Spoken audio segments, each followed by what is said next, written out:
Exodus chapter 13. The Lord said to Moses, "Consecrate to me every firstborn male.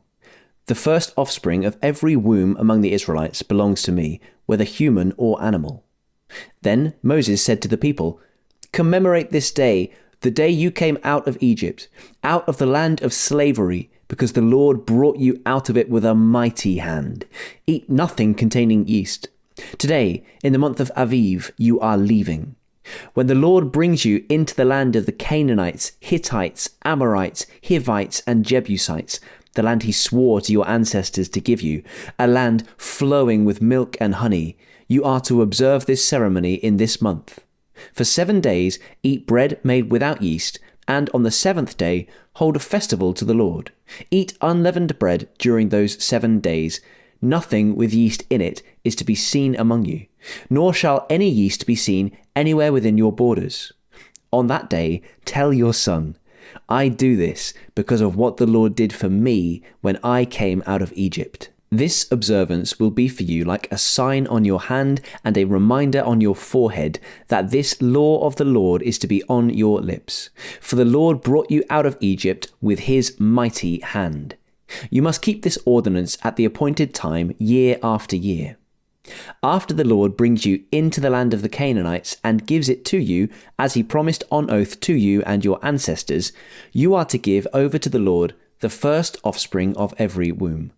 All the firstborn males of your livestock belong to the Lord. Redeem with a lamb every firstborn donkey, but if you do not redeem it, break its neck. Redeem every firstborn among your sons. In days to come, when your son asks you, "What does this mean?" say to him, "With a mighty hand the Lord brought us out of Egypt, out of the land of slavery. When Pharaoh stubbornly refused to let us go, the Lord killed the firstborn of both people and animals in Egypt. This is why I sacrifice to the Lord the first male offspring of every womb, and redeem each of my firstborn sons.